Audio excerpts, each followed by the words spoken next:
What if the greatest shame of the ancient Lysandrian Empire wasn't its bloody arenas or its cruel executions, but something far darker, buried behind palace walls?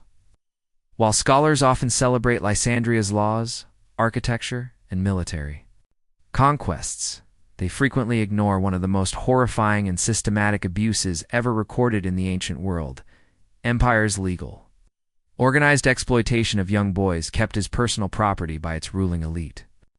This was not an isolated scandal, not a footnote of misdeeds. It was a sanctioned structure where children as young as 10 were sold, purchased, trapped in lifelong servitude, hidden in plain sight. From nobles to emperors, the most powerful, men in Lysandria kept boys as possessions, treated not as people but as ornaments, living vessels for the darkest desires of the elite. Society turned away. Historians polished over it. But behind the empire's stone facades and golden banners, entire lives were stolen. The Lysandrian Empire wasn't just a force of conquest and innovation. It was a machine that fed off the innocence of youth. Beneath layers of scrolls and temple records lies evidence that makes modern crimes look tame by comparison. Male concubines scowled kalistari in the old Alexandrian Tongui occupied a unique and deeply disturbing position in this brutal system. They were not ordinary slaves. Unlike kitchen servants or farmhands, these boys had only one function: to satisfy the private appetites of their masters. Even under imperial law, these boys were a separate class of property. They were bought, sold, traded, and sometimes disposed of with no protection and no recourse. While most slaves had at least nominal legal designations tied to labor or trade, kalistari were placed under a silent category of personal indulgence. The empire's legal code, the Codex Verentianus, passed in the 2nd century BCE, offered protections for freeborn citizens. But these boys were not free, nor were they considered worthy of protection. Their suffering, though known, was allowed. Under the law, they were referred to by terms that hid the violence behind poetic language: delicus meaning pleasure, boyar satarian, names stolen from myths and legends. These were not romantic relationships. These were institutionalized, one-sided arrangements between masters and children. According to preserved trade ledgers, the ideal age for acquisition was 12. Some were taken younger. Most were never. Older than 16, the empire had no shame in its hunger. The upper classes wrote about their kalistari as openly as they boasted about horses or estate lands. Letters from the nobleman Callion of Garzon mention boys kept for comfort. Playwright Merrick of Thornhill casually included references to such relationships and as far treating them as normal household affairs. In Lysandria, owning a boy was a status symbol, just like a villa or chariot, but unlike labor slaves, kalistari were valued not for their work, but for their appearance, age, and perceived experience. The prices reflected this dark reality. While a vineyard hand might cost 2,000 bronte, a young concubine of noble features could fetch as much as 50,000. Virginity added value. So did a boy's origin. Those from eastern provinces, particularly from Moranian or Athelic regions, were prized for their pale skin and formal education. Boys from the southern provinces with sun-gold hair and exotic eyes were labeled rarus amara, stalked and sold at elite auctions to nobles and senators. In many noble households, there wasn't just one kalistar. There were several. These boys were organized into hierarchies. Some were seniors, given the task of managing the master's schedule and overseeing the grooming of newcomers. It created a twisted sense of structure and internal politics of survival. Older boys, having suffered longer, would sometimes help the younger sometimes compete with them for favor. All of it was a desperate attempt to suffer less. This wasn't hidden. It wasn't whispered in the shadows. It was displayed, discussed, and accepted. The empire's hunger for youth was fed daily, publicly protected, legally ignored, and socially normalized. This was not just a stain on Lysandria's past. It was the empire's silent foundation built not just on conquest, but on the broken voices of children. The Lysandrian Empire's hunger for young boys didn't rely on chance or isolated transactions. It was an industry cold, calculated, and vast. Beneath its temples and forums, an entire underground network supplied the elite with a continuous flow of new kalistari. It began with warand, ended in auction houses that treated children like prized livestock. The largest source of these boys came from conquered lands. When the Lysandrian legions swept through territory Escher, the highlands of Varexia, the wild coasts of Halden, or the forests of Nordreich commanders, gave soldiers permission to claim captives. Teenage boys were often singled out, prized not for labor, but for their beauty. Those deemed most attractive were taken from villages before the fires even burned out, marched in chains to central holding camps. Officers chose first. The rest were sold to dealers waiting near the front lines. Official war ledgers from the campaigns in Gelthra, Norwin, and Britannica mentioned thousands of youths of fair quality being taken. These were boys aged 10 to 16, exhausted, terrified, often starved. They were dragged across hundreds of miles, forced to walk without shoes, food, or rest. Many died along the way from illness or suicide. The ones who survived were brought to major trading centers, Salantis, Eldemar, and Drensgate.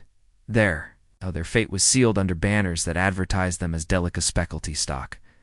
But war wasn't the only source.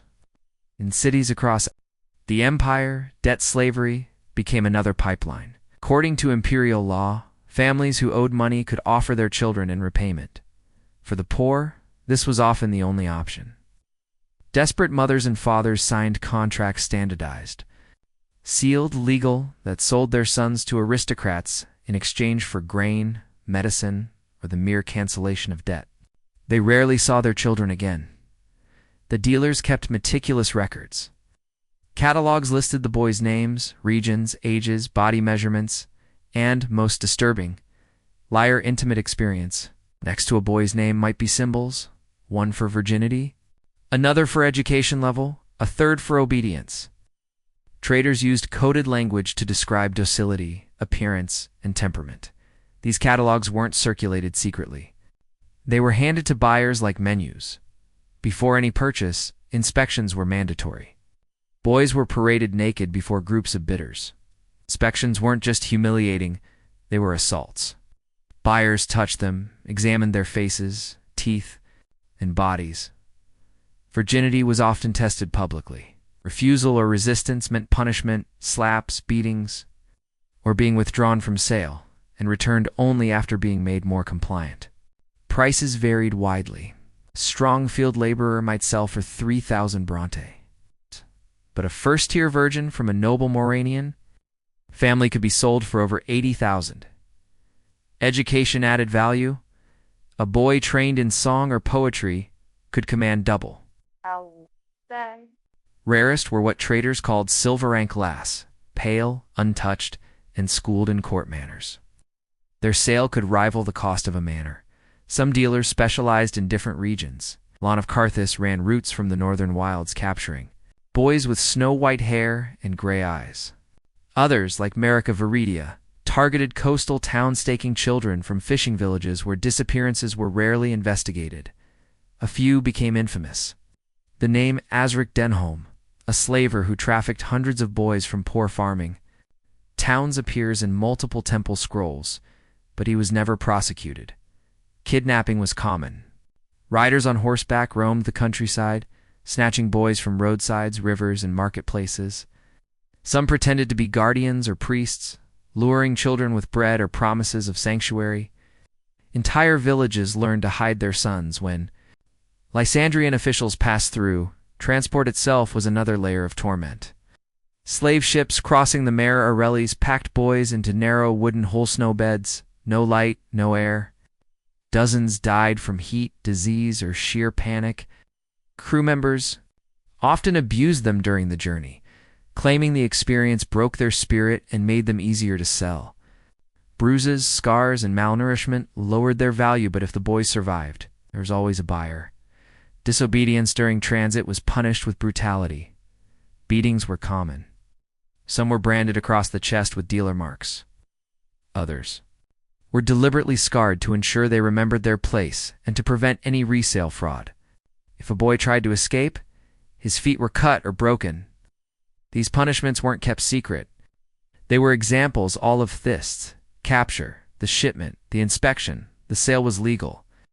It was efficient, and worst of all, it was normalized. Noblemen boasted about their new kalistari over dinner. Markets displayed human children alongside goats and silks. The empire did not hide its shamite, dressed it in velvet, and gave it a price tag.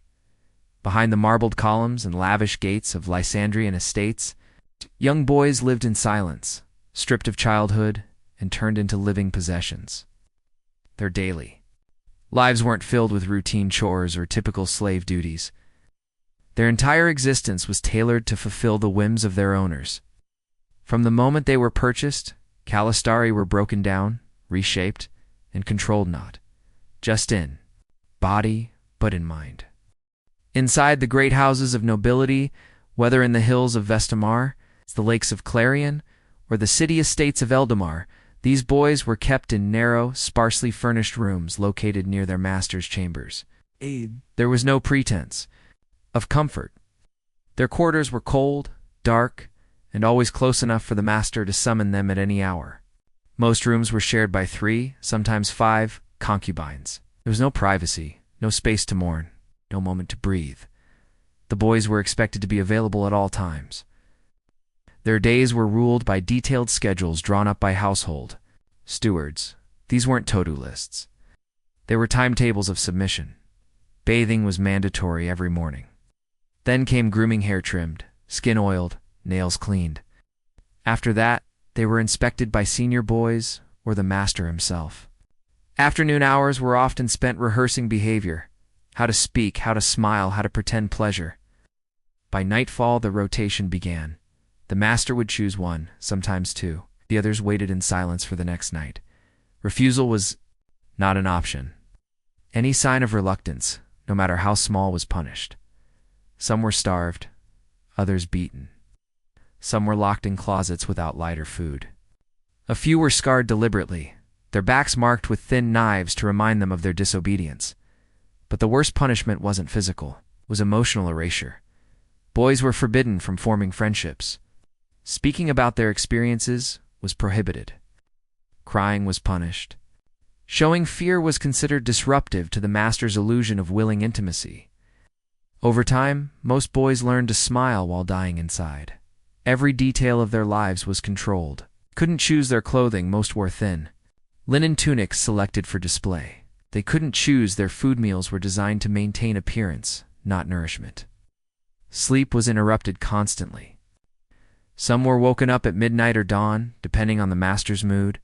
Exhaustion became normal, thinking became impossible. Even education, normally a form of hope, was twisted into another tool of control. Some kalistari were taught music, poetry, or dance, not to elevate their lives, but to entertain their owners more effectively. They recited romantic verses while enduring abuse. They were taught songs to sing before being summoned. Learning became another stage performance, a tool for obedience. The systematic breaking of identity caused deep psychological wounds. Records from healers and temple scribes mention boys who stopped speaking entirely. Others harmed themselves, in secret, using hidden pins or biting their own skin until they bled anything to feel something that was their own. Some withdrew completely, staring blankly for hours, refusing to respond. One house record from Eastmere described a concubine who could not be touched without screaming. He was sent away to a lesser estate, likely to die unnoticed. Still, some adapted. To avoid punishment, they smiled. To avoid humiliation, they performed. This survival instinct created invisible rivalries among the boys. In houses with several kalistari, a hierarchy naturally formed. Those most compliant received slightly better treatment, cleaner bedding, fewer beatings, a full meal instead of half. These privileges made them targets. Jealousy brewed silently. Bonds between boys were rarely allowed to form, and when they did, they were often destroyed by forced competition. Some developed a warped dependence on their abusers. They began to crave approval, kind word, a gentle touch. These became symbols of hope, even if they came from the same hand that hurt them. They're so what modern minds might call trauma bonding. But in Lysandria, it was just life. Writers and poets of the time misread these survival responses as affection. They penned verses about loyal boys and beautiful devotion, failing or refusing to understand the suffering beneath the surface. One scroll from the scribe Lennox of old, Clarence speaks of a boy who gazed lovingly at his master. Not knowing the boy had no choice, the long-term effects of this existence were devastating. Those few who eventually gained release through old age, favor, or political convenience were shadows of who they could have been. They had no life skills, no knowledge of survival outside service. Many couldn't speak to strangers. Some couldn't walk through crowds without trembling. Few ended up returning to lower roles in the same household, simply because it was the only world they understood. Their minds had been shaped by abuse, their identities erased. The empire had no use for them once their youth faded. But even then, they weren't free. They were discarded quietly, like a torn robe or a cracked goblet forgotten by the very men who had once treated them like treasure. If life inside a noble estate was cruel, then life in the imperial palace of Lysandria was terror refined into ritual.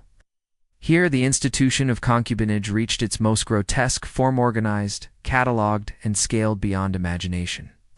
The palace wasn't just the seat of power, it was the beating heart of depravity, a place where emperors indulged their darkest appetites under the gilded ceilings of absolute control. The worst chapters began under Emperor Darnian, a ruler whose appetite for domination extended beyond politics and war. Inside his marble compound near the cliffs of Velkin Bay, he established what palace records coldly referred to as the Garden of Youth. It was no garden. It was a chambered prison for over 300 boys between the ages of 10 and 18, each one hand-selected for beauty, obedience, and silence. These children were not merely kept, they were organized. The palace developed an entire department tasked with managing the emperor's concubines.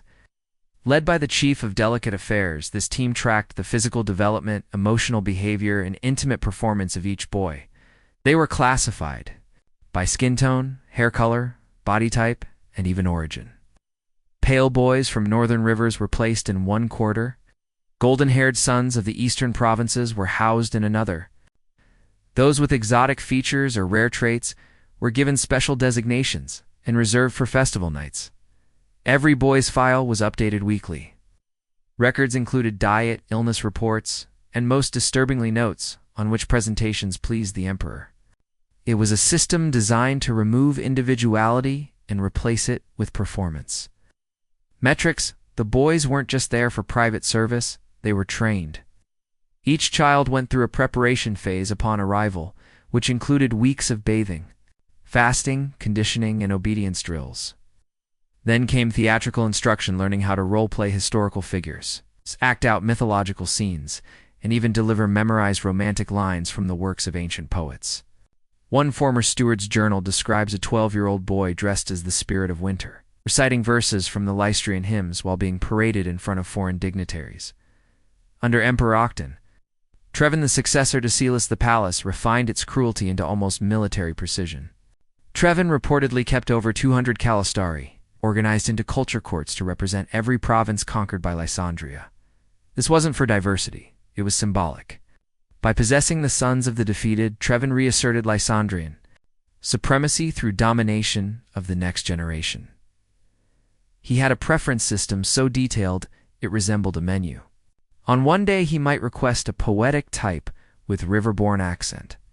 The next, a firm-spirited boy from northern highlands, no older than 12. The palace staff fulfilled these requests with speed and silence. They knew the cost of failure. Even the daily routines of the boys were bound by ritual. They awoke before sunrise, were inspected by physicians for any bruising or blemishes, then bathed in prepared, oiled skin, perfumed hair, ceremonial robes. Midday was for rest, evening for performance. Night always was for submission. Every sound they made was monitored. Every smile they offered was rehearsed. Within this environment, competition flourished. Boys who performed well received subtle privileges: a silk robe, a full meal, a candle in their room. Those who faltered were publicly punished. Emperor Silas was infamous for assigning underperformers to what the palace called the lower courts, underground quarters where they served lesser officials, known for cruelty and no concern for appearances. Punishments ranged from being lashed in front of peers to reassignment into labor halls, where the boys were broken down through overwork and starvation. Some were forced to watch others be humiliated to maintain order. It was psychological warfare, dividing them to prevent resistance, manipulating them to keep them obedient. But perhaps the most horrifying element was how the palace used these boys as tools of power. When kings, generals, or foreign ambassadors visited Lysandria, some were brought into special halls where concubines were forced to perform not just dances or songs, but intimate acts that blurred the line between theater and horror. These shows weren't just perversions. They were statements, proof that the emperor's power extended over life, over innocence, over nations. No one, no family. A culture was untouchable. When the boys aged out, usually around 20, they were discarded like worn-out relics. A few were transferred to the palace kitchens or garden staff. Others were quietly relocated to lesser posts within the imperial estates, but many disappeared. Their beauty faded, their value dropped, and the palace no longer found them useful. With no families, no education for real life, and no identities of their own, they faded into silence. Some attempted to build lives. Few were offered patronage and allowance to live quietly, far from the capital. But none were truly free. The mark of the palace remained. They were never accepted in society. Whispers followed them. Shame clung to their names. And above all, the psychological wounds created by years of ritualized, state-sanctioned abuse never healed. Yet the empire didn't record their stories as tragedy. Scrolls and annals of the time refer to them as the emperors, chosen or ornaments of the court. Even in historical documentation, their suffering was cloaked in the language of prestige. It wasn't until centuries later that those archives were read for what they truly were, testimonies of horror dressed in gold, and the clearest sign that the empire's greatness was built not only on marble and conquest, but on the shattered childhoods of forgotten boys. At the core of Lysandria's institution of concubinage was a cruelty so profound that even its own citizens eventually flinched. This wasn't just about ownership. It was about altering the very bodies of boys to better serve their masters. And nothing embodied this more than the empire's systematic use of castration. The procedure, known in palace records as the refinement, was performed on children as young as 8. It wasn't hidden. It was routine. The objective was simple: prevent puberty, preserve beauty, and ensure eternal availability. There were different methods depending on the desired result. The most common involved crushing or surgically removing the testicles while leaving the penis intact. This allowed the boys to perform sexually but ensured their bodies would never fully mature. The most extreme form reserved for the emperor's elite selections involved complete removal of external genitalia, creating what court physicians coldly labeled smoothborns. These boys were considered the rarest and most valuable of all. Surgeries were carried out in spring and summer, when infection was supposedly lower. Wealthy households employed trained medical experts, equipped with bronze tools and basic herbal sedatives like poppy resin. But even the best procedures were dangerous. Bleeding, shock, and sepsis killed many on the table. Estimates in later writings suggest that between 1 in 3 and 1 in 2 boys did not survive the operation.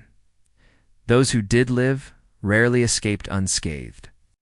Many developed chronic pain, lifelong infections, or lost the ability to urinate properly.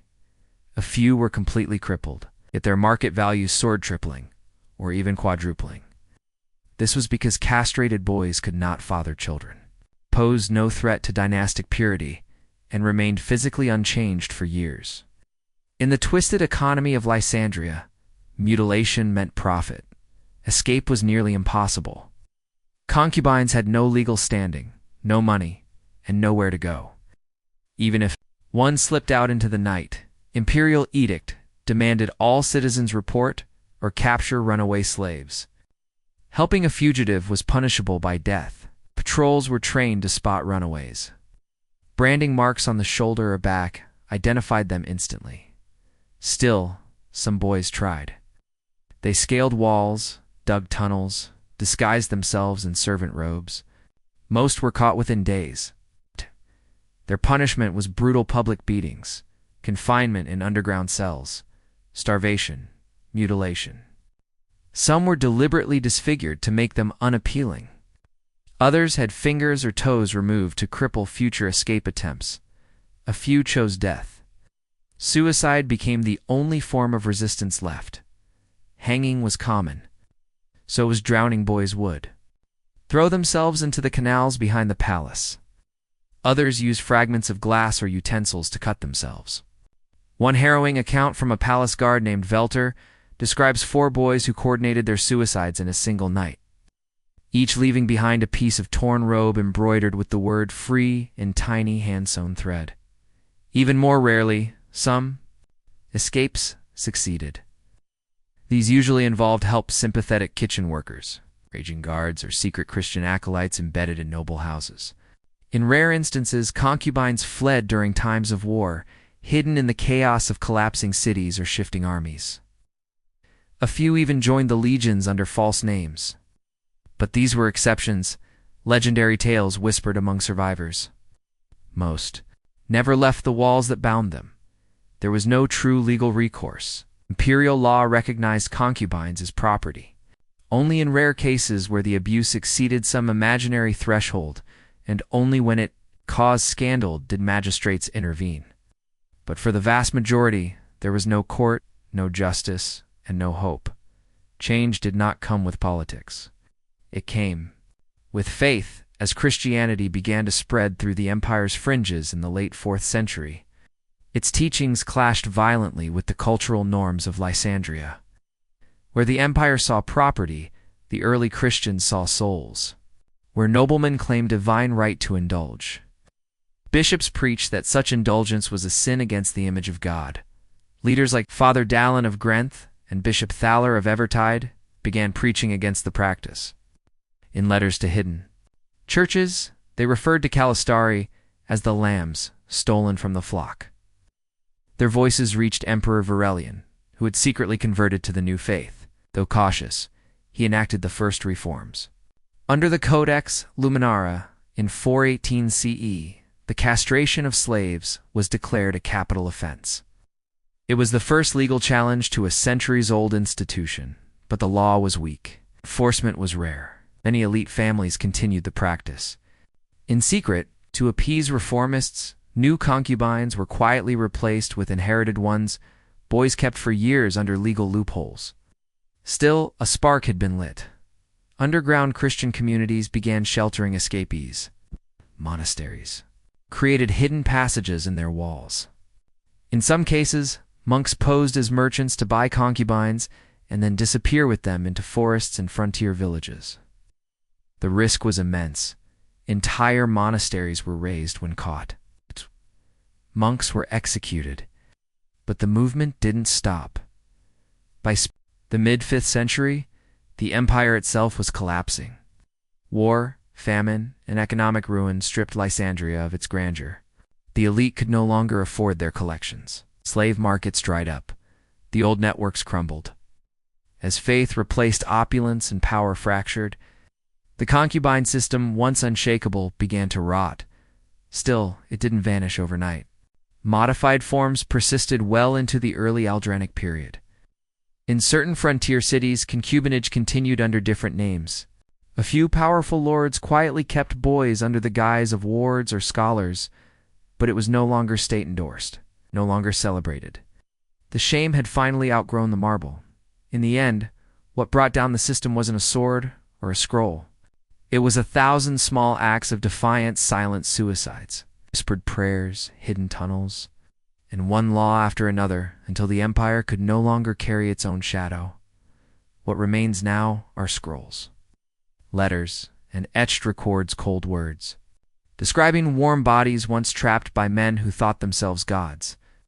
And in those records lies the true measure of Lysandria's greatness, not its buildings, not its laws, but its capacity to forget the children it destroyed.